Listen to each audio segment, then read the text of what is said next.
국내 증시는 뭐 계속 뭐 조정 국면, 뭐 기간 조정이라고 표현을 하시는 전문가들도 있는데 계속 그런 국면으로 가고 있거든요. 지금 상황으로. 그런데 이제 팀장님이 일단 올해 큰 흐름으로 봤을 때는 국내 증시가 좀 좋을 것이다 이렇게 예상을 갖다가 하신 걸로 제가 유튜브라든가 이렇게 보는 기억이 나는데 그 이유는 뭔가요? 우리나라에 있는 기업들이 작년 10년 전에 비하면 정말 많이 바뀌었어요.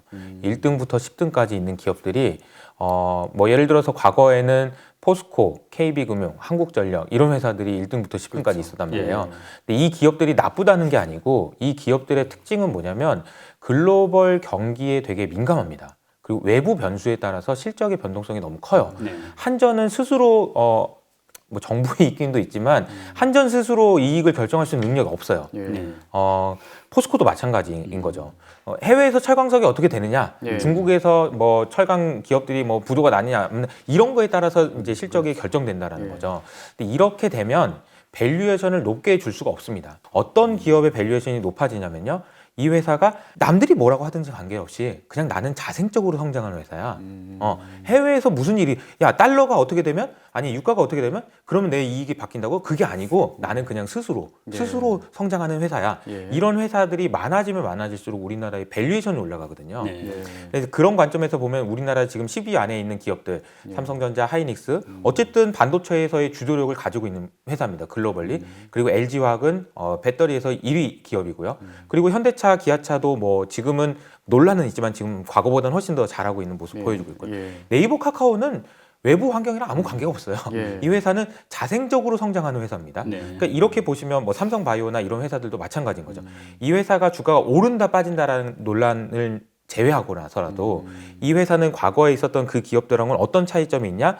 외부의 환경과 관계가 없다라는 측면에서는 밸류에이션을 더 줘도 된다라는 예. 얘기예요. 예. 근데 이제 그런 현상들이 실제로 우리나라에 있는 수출 데이터나 이런 것들을 보면 조금 나와요. 네. 그러니까 무슨 얘기냐면 우리나라는 중간재 수출 비중이 되게 높잖아요. 그렇죠. 그러니까 예. 중간재 수출 비중이 높으면 어떤 현상이 생기냐면 우리가 흔히 말하는 채찍 효과라는 게 있습니다. 예를 들어 볼게요. 애플이 예를 들어서 야 이거 핸드폰 잘 팔린다. 30%더 증산하자. 네. 그러면 애플의 하청업체한테 전화를 하죠. 네. 자 30%더 준비해 주세요. 라고 얘기할까요? 아니요. 좀 더 해달라고 해요. 왜냐면 내가 만들다가 부실이 잘못될 수도 있잖아. 네. 35 더 해주세요. 네. 이렇게 하죠. 그러면 그걸 받은 사람은 또 전화를 하겠죠. 35가 아니고 40 더 해주세요. 이런 식으로 하다 보니까 예. 채찍 효과처럼 여기서는 이렇게만 했는데 예. 뒤로 가면서 이렇게 된다라는 게 아. 채찍 효과거든요. 예. 그러니까 우리나라는 중간재에 있으니까 이쪽에 있는 겁니다. 예. 그러니까 경기가 좋아질 때는 이렇게 빨리 좋아지다가 예. 안 좋아질 때 또 빨리 안 좋아지는. 네. 그래서 항상 예. 우리가 글로벌 금융위기나 아니면 뭐 외환위기나 이런 위기를 겪으면 항상 제일 많이 안 좋아졌어요. 우리나라가. 그전 세계 교역량 중이 감소하는 것보다도 한 2배, 3배 정도 우리가 수출이 감소하고 이런 현상이 나타났던 거죠. 네. 왜냐하면 이거니까. 네. 그러네요. 채찍 효과. 작년에는 근데 예. 놀랍게도 우리나라가 그렇지 않았습니다. 예. 오히려 작년에는 글로벌 성장률이 낮아진 것보다도 오히려 덜 줄었어요. 그러니까요. 예. 네, 이거는 뭐냐면 우리나라 기업들의 체질이 바뀌었고 체력이 바뀌었고 지도가 바뀌었기 때문에 일어난 현상이거든요. 네. 그러니까 이거는 저는 해외 투자자들이 달러, 뭐 금리 이런 매크로 변수 말고 이 회사의 우리나라의 기업들의 자생적인 그런 성장성 그리고 실적을 창출해낼 수 있는 능력 이런 것들을 우리나라의 1분기 실적, 2분기 실적, 3분기 실적을 가면 갈수록 외국인 투자자들이 보면 얘네 봐라 옛날에 얘네들이 아니네 이런 생각을 하게 될 가능성이 높아서 예. 저는 밸류에이션이 재평가 받을 수 있다라고 생각을 하고 있습니다. 그럼 지금 올 들어서 1월, 2월, 3월 계속 이렇게 수출이 굉장히 크게 늘고 있는 게 지금 말씀하신 대로 그런 효과가 좀 작용하는 플러스 예. 글로벌 경기가 좋아지니까 이 채찍이 올라가는 효과도 있겠죠. 네, 네. 지금 이제 국내 주가 상승에 대해서 말씀하셨는데 지금 제가 궁금한 거는 이제 미국의 그 국고채 금리 올라가면은 주가 상승에 상당히 이제 장애 요인이 될 거 아닙니까? 그만한 허들을 뛰어넘을 정도로 어떤 국내 기업의 어떤 상승세가 더 강할 것인가 이게 궁금해지는데 어떻게 보십니까? 이거는 이제 해외 투자자들도 크게 두 가지 투자자들이 있습니다. 네. 이제 탑다운 방식으로 하시는 분이 있고 바텀업으로 하시는 분이 있어요. 자, 탑다운이라는 거는 뭐냐면 말씀하신 대로 자, 이제 금리의 방향성이 어떻게 될 것 같으니 야, 신흥국을 사자. 그리고 이제 달러는 이렇게 될 것 같으니 신흥국 이제 팔고 나오자. 이런 거는 탑다운으로 하는 겁니다. 네. 자, 매크로를 보고 자, 이거 한국은 그 중에 하나인 거야. 그냥 지수를 그냥 사는 거죠. 네. 코스피라는 지수를 사는 거지 어떤 기업을 사는 게 아닙니다. 반대로 바텀업으로 투자하는 사람들이 있어요. 네. 이런 투자자들은 어떤 투자자들이냐면 삼성전자 왜 이렇게 좋아졌지? 삼성전자 사자. 네. LG화학이 뭐 이렇게 많이 변했어? LG화학 사자. 이런 회사들이 이런 투자자들이 알파 헌터라고 얘기하고 예, 이거는 이제 그렇죠. 매크로 투자자인 네. 거죠. 이런 투자자들이 사실은 많이 없어지긴 했어요. 네. 제가 이제 과거에 운용했을 때만 해도 해외 투자자들이 정말 많았거든요. 근데 이제 좋게 나가시지 못하고 네. 아쉽게도 그냥 그러면서 이제 많이 나가셨어요. 그러면서 이런 분들이 많이 없어요 지금은. 그러니까 말씀하신 대로 이 금리가 어떻게 되고 어떻게 되면 이거는 이쪽인데 저는 이쪽에 있는 투자자들이 우리나라에 있는 기업을 볼 거라고 생각합니다. 시간이 지나면 지날수록. 바텀업 쪽에서 네. 아니 LG화학이 야 나 몰랐었는데. 예. 그러니까 왜냐하면 글로벌 투자자라고 생각해 보세요. 네. 우리 미국에 있는 기업들 보기도 바쁜데 어디 저기 있는 LG화학 야 근데 가만 보니까 이렇게 돼 있었냐? 네. 이걸 몰랐네. 사야지. 이런 게 생길 거라는 거죠. 네. 현대차, 기아차, 야 네이버랑 카카오는 야 쿠팡이랑 비교해 보니까 야 이거 왜 이렇게 싸냐? 뭐 이러면서 이제 들어오는 애들이 생기면 네. 그러면 이제 외국인 투자자들이 들어오지 않을까. 이게 선별적으로 들어와야 됩니다. 그게 의미 있는 투자인 거고. 네. 네. 그런데 이제 글로벌 투자자들 입장에서는 또 권역별로선 판단을 해서 비중을 갖다가 조절한다고 하는데 그런 차원에서 봤을 때 우리나라 이제 주식시장은 2%도 안 되지 않습니까? 맞습니다. 전 네. 세계에서. 맞습니다. 그렇다면은 그 작은 시장에서의 또 하나의 기업을 찾아서 이렇게 들어올 맞습니다. 알파우터라고 하셨는데 맞습니다. 네. 그게 어려운 저는 얘기입니다. 상식적으로 네. 봤을 때 상식적으로는 어려운 네. 얘기이기도 하고 과연 그런 일이 일어날 수 있을까? 뭐 솔직히 말씀드리면 희망 섞인 전망이다 이렇게 말씀드릴 수도 있을 것 같아요. 네. 근데 그럼에도 불구하고 제가 앞서서 말씀드렸던 거는 뭐냐면 우리나라에 있는 기업들의 체력이 좋아진 게 결국 시간이 지나면서 숫자로 확인되면 네. 그들도 확인할 수밖에 없다라고 생각을 하고 있어요. 예. 네. 그리고 지금 여전히 우리나라에 대해서는 해외 투자자들이 반응이 좋지가 않아요. 여전히. 여전히 그렇게 아니 뭐 그 대단한 게 있어 뭐 이런 분위기거든요. 근데 저는 그런 외국인들의 시각이 잘못됐다라고 생각하고 있고 네. 결국은 돌아올 거다라는 희망 섞인 전망을 좀 말씀드려봅니다. 알겠습니다. 그리고 근데 팀장님은 주식 투자를 할 때 대형주를 사야 된다 이런 지론을 갖고 계시는데 그 이유가 뭔지 한번 설명해 주십시오. 저는 이제 작년 연말에 시장을 전망할 때 이제 빅스를 사자 이래가지고 대형주를 사야 됩니다 이렇게 말씀을 드리고 있습니다. 예. 대형주를 사고 그러면 이제 중소형주가 좋을 때도 있고 대형주가 좋을 때도 있고 그래요. 근데 이제 연간으로 놓고 보면 대형주가 좋을 것 같다라는 말씀을 드린 거라고 보시면 될 것 같고 예. 제가 이제 요즘에 이제 ESG를 얘기를 많이 하잖아요. 네. 근데 ESG 얘기하면서 또 얘기 나오는 게 뭐냐면 지속 가능한 회사에 투자해야 됩니다. 뭐 이런 얘기를 많이 하거든요. 예. 지속 가능한 투자, 지속 가능한 회사? 왜 지속 가능한 회사에 투자해야 될까요? 저는 역설적으로 지속 가능하지 않은 회사들이 많아질 것 같아서 그런 거죠. 지속 가능하지 않다라는 얘기는 뭐냐면 이제 너 고생했다 이제 그만해 라는 회사들이 많아질 것 같다라는 거예요. 예. 왜 그렇게 생각하냐면요. 한번 생각해 보시죠. 원래는 이렇게 금융위기가 터지고 나면은 기업들이 구조조정이 돼야 돼요. 네. 근데 이번에 코로나 위기 때는 아주 이례적으로 구조조정이 없이 그냥 넘어왔습니다. 예. 왜냐하면 회사채든 뭐든 해가지고 다 막아줘가지고 네, 정부에서 다 막아줘서 나는 그만하고 싶어요라고 해도 망하지 못할 정도로 회사채를 팡팡하게 밀어줬단 말이에요. 네. 구조조정이 없었어요. 네. 근데 이거는 구조조정이 필요하긴 필요하거든요. 그래서 어떤 식으로 구조조정이 진행되냐? 저는 이거는 긴 그림입니다.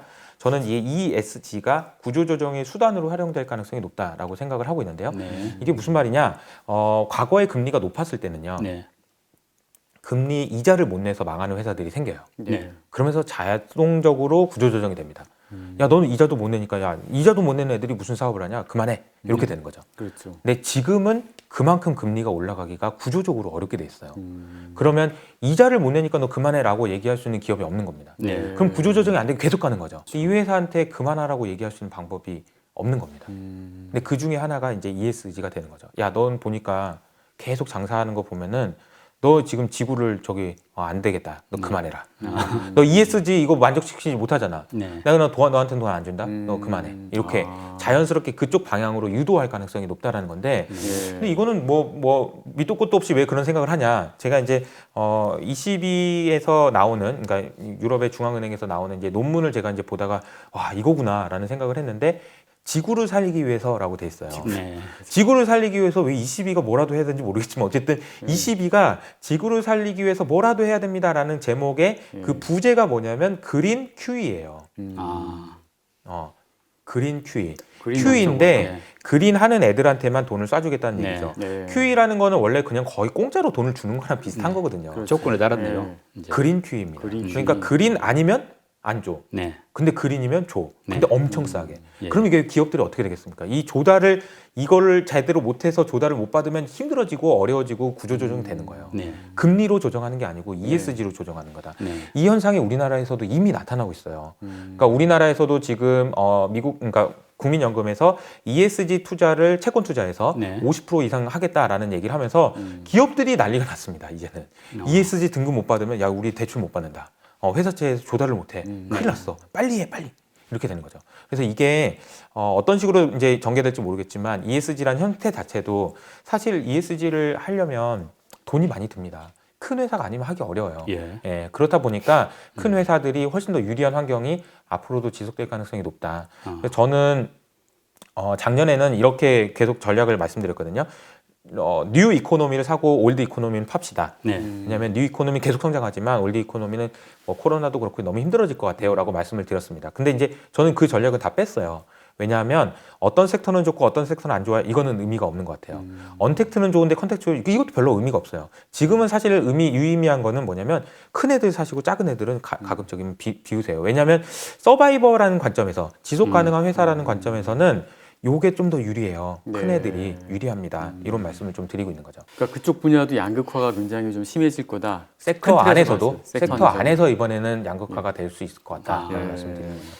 그래서 그래도 이제 뭐 규모에 따라서 희비가 엇갈린다는 말씀이지만은 그래도 섹터에 따른 구분은 있을 거 아닙니까? 네네. 올해 그래 좋아질 걸로 보는 섹터가 이제 뭐 팀장님 말씀 보니까 뭐 차화정 그리고 네네. 호텔, 뭐 레저 업종 이런 게 좀 섹터로 보면 좋아질 수 있다 생각하셨는데 저희가- 그렇게 네. 된 뭐 보는 어떤 근거나 이유가 뭔가요? 저희가 그 연간 전망으로 해서 길게 큰 그 코어한 전략. 그러니까 네. 이거는 꼭 가져가세요라고 말씀드리는 그런 섹터는 BIGS입니다. 그러니까 빅사카. 예. 배터리, 배터리, 그리고 인터넷, 인터넷, 게임, 그린, 아. 그리고 이제 세미컨덕터. 그러니까 아, 세미컨덕터는 반도체. 반도체와 이렇게 네 개의 섹터가 네. 사실은 굉장히 그러니까 1월 달에 주가가 올랐을 때 이 주식들이 굉장히 많이 올랐었어요. 네. 그러니까 이게 이제 주도주는 된다. 근데 이제 지금은 조정 구간이지만 네. 결과적으로는 연간으로는 이런 섹터들이 좋을 거다라고 생각을 하고 있고요. 네. 대신에 아까 말씀드렸던 호텔, 뭐 네. 그리고 이제 경기 민감한 주식들 이런 것들은 트레이딩을 할 수 있는 구간이다. 그러니까 예. 트레이딩이라는 얘기는 팔 생각을 하고 들어가셔라.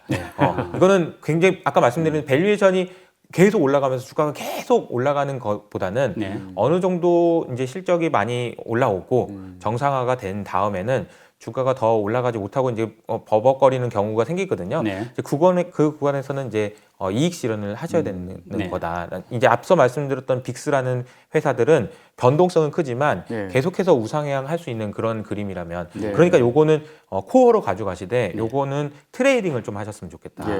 이렇게 말씀을 드립니다. 트레이딩. 예. 그리고 또 디스플레이 분야도 좀 좋게 보시는데 네. 그쪽은 중국 쪽한테 많이 잠식을 좀 당하지 않았나요?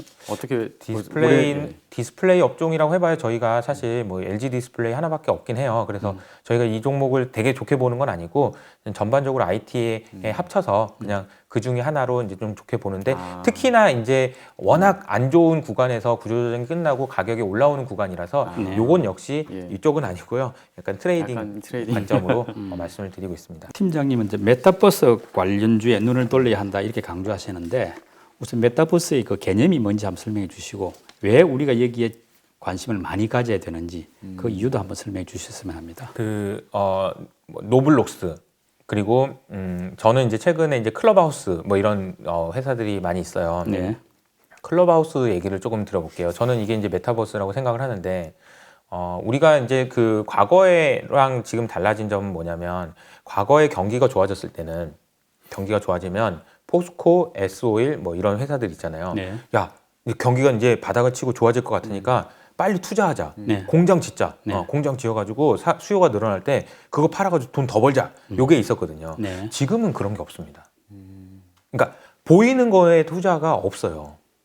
이게 되게 그 중요한 인사이트를 주는 건데요. 무슨 얘기냐면 그렇게 공장을 짓게 되면 어떤 일이 생기냐면 자 고용이 생깁니다. 네. 그렇죠. 그리고 인플레가 생깁니다. 예. 야, 저 구리도 더 가져오고 뭐도 더 가져와 이렇게 하는 거잖아요. 네. 근데 이걸 안 만들어요 지금은. 자 그러면 자동차도 더 만들자야. 우리 자동차 공장도 더 만들자. 자동차 공장 아무도 안 만듭니다 지금. 네. 그러니까 지금 경기가 좋아져도 유형 자산 투자는 하지 않아요. 네. 무슨 투자만 하냐?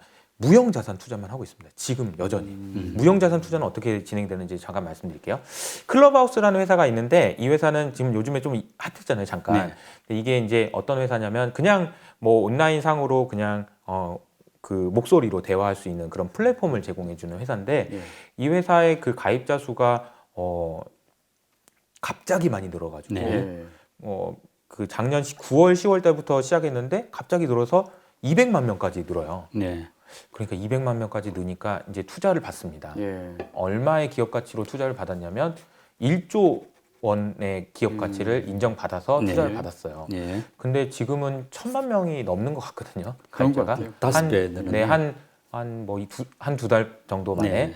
그러니까 뭐 그냥 단순히 곱하면 또 한 5조 뭐 이렇게 되겠네요. 예. 아니 모르겠으나 한 3조에서 5조 된다고 칩시다. 네. 근데 3조에서 5조 정도의 성장이 일어난 거잖아요. 네. 메타버스 공간 내에서. 네. 우리가 눈에 안 보이는 메타버스 공간입니다.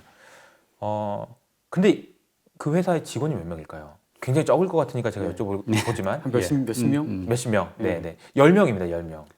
10명으로 운영이 가능해요? 네. 그리고 개발자는 3명입니다. 그러면은 개발자를 포함해서 10명? 네. 13명? 개발자를 포함해서 10명인 거죠. 그밖에 안 돼요? 네. 야. 이제 지금 1,000만 명이 이제 되고 나서 이제 한 2명 더 뽑아볼까? 이런 얘기를 지금 하고 있는 상황이고, 예. 이게 고용이 없어요. 아. 오. 말씀드린 대로 요거 유형 자산 투자하는 거에는 고용이 있습니다. 네. 와서 좀 뭐 또 지세요. 이게 되는. 지금은 여기에만 지금 투자가 집중되고 있기 때문에 고용이 지금 너무나도 심각한 상황인 거예요. 그러네요. 그러니까 회복이 지금 미국에서도 계속 예. 파월 의장이 왜 자꾸 아니 경기가 좋아지면 고용 되겠지 뭘 자꾸 그렇게 얘기하냐. 그거에 대한 질문을 저도 이제 찾기 위해서 여러 가지 자료를 찾다 보니까 맥킨지에서 조사한 결과인데 이게 되게 놀라운 조사 결과가 있습니다. 이게 뭐냐면 맥킨지에서 미국에 있는 500명의 그 CEO들을 대상으로 조사를 했어요. 네. 당신이 코로나를 거치면서 생각이 바뀐 게 있습니까? 혹시 고용을 어떻게 하실 생각이에요? 자동화나 아니면 AI를 바꾸려는 생각을 좀 더 하시게 됐어요? 네. 85%가 네 이렇게 대답을 한 거죠. 예. 아.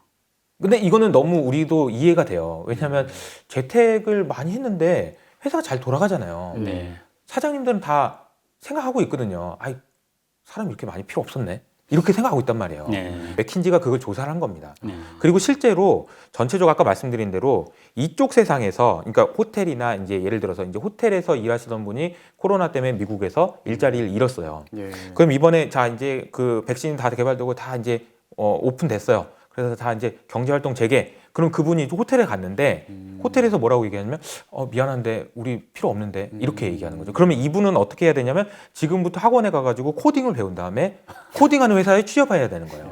그러니까 극단적으로 말하자면 그런 얘기가 되는 거고 그냥 러프하게 말해도 맥킨지 조사 결과에 따르면 전 세계에서 2030년까지 이쪽 일자리가 줄어드는 섹터에서 일자리가 늘어나는 섹터로 일자리를 옮겨야 되는 사람의 숫자가 1억 명이라고 합니다. 전 세계에서요? 네, 전 세계가 아니고 상위 8개 국가에서. 상위 8개 국가에서. 네. 1억 명이라는 얘기는 어떤 얘기냐면요. 이걸 보통 우리가 전문적인 용어는 이렇게 얘기하죠. 고용 회복의 마찰적 요인이라고 얘기합니다. 네. 마찰이 엄청 심한 거예요. 예. 언제 이분이 코딩을 배워서 이걸 합니까? 그러니까요. 예. 포기하고 마는 거죠. 결국은 이분들이 포기하지 않게 하기 위해서 또 계속해서 경기를 서포티브 해야 된다라는 얘기가 연준에서 그래서 나오는 얘기인 거예요. 네. 그러니까 제가 이제 메타버스 말씀드리면서 여기까지 왔는데 네. 자, 이게 세상이 이게 좀 많이 바뀌었어요. 네. 그러니까 과거랑은 분명히 많이 바뀌었습니다. 그리고 인플레도 없고 고용도 없고 이런 성장이 나타나고 있다는 걸 우리가 알고 있어야 되는 거죠. 네. 거죠. 예. 그래서 이 메타버스 환경이라는 거는 이 어떤 회사 주식이 좋아요, 그 회사 주식 사면 좋아요 이런 개념보다는 매크로 관점에서는 그런 시사점이 있다는 걸 우리가 꼭 알아야 된다라는 걸 말씀드리고 싶습니다. 네. 좀 전에 말씀하셨다시피 로블록스 이제 뉴욕 증시 상장 이게 굉장히 화제였는데 이런 메타버스 환경이 굉장히 빨리 다가오는 것 같은데 우리나라 기업이나 이런 쪽에서 좀 대비를 하고 있는 편입니까? 우리 팀장님이 보시기에는 어떤가요? 아주 잘하고 있다라고 보기는 어렵지만 네이버에서 하고 있는 그 메타버스 서비스도 있고 네. 뭐 지금 뭐 그렇다고 뭐 너무 못하고 있다 큰일 났다 뭐 이런 분위기는 아닌 것 같아요. 그리고 이제 중요한 거는 이런 그 메타버스 환경에서는 보이지 않는 세상이고 그리고 사실 제가 이제 작년 초에 이제 보고서를 썼을 때 제목이 보이지 않는 세상에서 투자하는 법이거든요. 네. 앞으로는 점점 이쪽 온라인 세상에 대한 집중도가 더 높아집니다. 여기서 성장이 더 많이 일어나고요. 그래서 네. 이 성장의 키가 무엇인지가 되게 중요할 것 같아요. 예. 뭐가 성장의 키냐? 사람입니다. 사람. 어.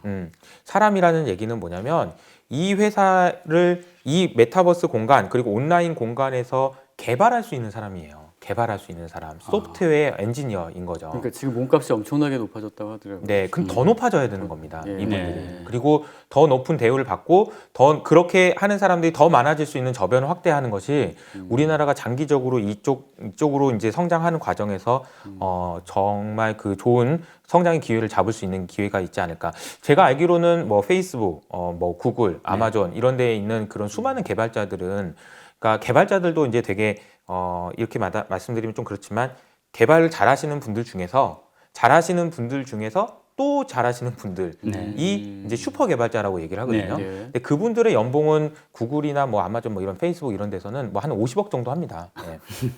그러니까 이제 그런 분들이 희소하기 때문에 그런 거예요. 예. 근데 만들기는 계속 만들어야 되잖아요. 그렇죠. 이건 옛날에 예. 마치 우리가 강남 개발할 때 네. 인부들의 몸값이 올라갔던 거랑 똑같습니다. 네. 이 세상에서 막 할 때는 사람들이 필요했지만 이 세상에서는 개발자들 정말 능력 있는 개발자들이 필요한 거예요. 네. 근데 그 개발자들에 대해서 그 인정을 해주는 분위기가 돼야 그렇죠. 이게 더 선순환이 고리가 된다라는 예. 거예요. 우리나라에 있는 뭐 그 인터넷 회사들 중에서 네. 잘 대비하고 있는 회사들이 있는 걸로 알고 있고요. 네. 그리고 이제 수많은 그런 그 벤처 기업들, 네. 그 어디죠? 판교에 있는 그런 네. 기업들 중에서도 지금 준비하는 기업들이 꽤 많이 있는 걸로 알고 있어요. 그리고 이 메타버스는 연결이 꼭 되어 있는 게 블록체인입니다. 그러니까 비트코인이에요. 네. 그러니까 메타버스 환경 내에서 거래를 하거나 하려면 네. 달러를 주고 거래할 수는 없어요. 가상화폐가 있어야 됩니다. 네. 네. 가상화폐와 관련된 비즈니스를 하는 기업들도 꽤 많이 있는 걸로 알고 있습니다. 그래서 네. 그런 기업들은 뭐 비상장이긴 하지만 네. 우리나라의 판교라는 생태계에 대해서 잘 지금 커가고 있는 걸로 저는 알고 있습니다. 네. 새로운 유니콘들이 바로 이쪽에서 나올 수 있겠네요. 그럼요. 네, 굉장히 많은 기업들이 지금 준비하고 있고 잘 되고 있는 회사들도 있어요. 지금 보면은 젊은 친구들이 정말 많은 곳에서 대단한 활약을 하고 있습니다. 네, 네. 보이지 않는 곳에서. 지금 3월 중순인데요. 저희 투자자들이 좀 이렇게 주목을 해야 될 한 4, 5, 6월 달 정도의 주요 포인트, 지금 매크로 쪽 전문가이시니까 여기가 한번 좀 한두 가지만 좀 짚어주신다면 어떤 게 있을까요? 결과적으로는 지금 금리가 지금 가장 큰 화두이기 때문에 네. 금리가 언제쯤 안정되느냐 그리고 이제 그 중요한 키는 이제 이번 주에 있을 FOMC가 되겠죠. 네. FOMC에서 어떤 식으로 코멘트를 해줘서 금리가 어떤 식의 흐름을 가느냐 이게 어느 정도 수준에서 안정이 되는지 이런 부분이 되게 중요할 것 같아요. 그러니까 주식에서는 특히나 더 그럴 것 같습니다. 그래서 그 부분을 좀 보셔야 될 것 같고 또 하나는 이제 아까 제가 계속 강조해서 말씀드린 대로 진짜 우리나라 1분기 실적이 잘 나오는지를 보셔야 돼요. 이게 3월 달이 끝나면 4월 달 중순에서 5월 달쯤에 1분기 실적이 나옵니다. 여기가 굉장히 중요해요. 근데 저희가 파악하고 있기로는 삼성전자가 약간 실적이 부진하다는 이제 애널리스트들의 추정치들이 나와요. 근데 이제 그런 부분은 사실은 좀 기다려줄 수 있는 것 같아요. 왜냐하면 삼성전자가 지금 비메모리에서 지금 이익을 내기 시작하면 이 회사 주가는 지금 정도 수준보다 훨씬 더 올라가야 돼요. 그렇죠. 근데 지금은 못 낸다라는 걸 지금 이제 알고 있습니다. 기다려줘야 될 것 같아요. 한 분기 아니면 2분기 정도 기다려줘야 되겠지만 어쨌든 삼성전자가 지금 가지고 있는 헤게모니 굉장히 강합니다. 왜냐하면 지금 글로벌리 이 반도체를 삼성전자가 못 만들어서 지금 부품을 못 만들어서 지금 바이든 정부에서까지 야 이거 어떻게 해야 되냐는 얘기가 나올 정도잖아요. 그러면 그 얘기는 뭐냐면 삼성전자가 하는 역할이 전 세계에서 얼마나 중요하냐는 얘기인 거예요. 그럼 이것만 풀리기만 하면 삼성전자는 다시 주가가 올라갈 수 있다라고 생각을 하시면 좋을 것 같고 또 하나는 삼성전자를 제외한 다른 기업들의 실적들이 상당히 좀 좋아지는 분위기입니다. 경기가 회복되면서 이게 많이 안 좋았었는데 생각보단 좋아지네. 그러면서 전체적으로 우리나라 기업의 실적이 올라가는 모습을 보여준다면은 주가가 좀 개선되는 모습을 보일 거기 때문에 4월에서 5월 사이에 실적을 좀 정확하게 좀 체크하시는 게 좀 중요하지 않을까? 네, 말씀드립니다. 그 4월에 발표되는 기업들의 실적을 주목하라. 오늘 굉장히 마지막에 잘 이렇게 딱 기억에 남는 그런 말씀이고요. 오늘 그 인사이트 있는 설명해 주신 이효석 팀장님 감사드립니다. 네, 고맙습니다. 감사합니다. 예.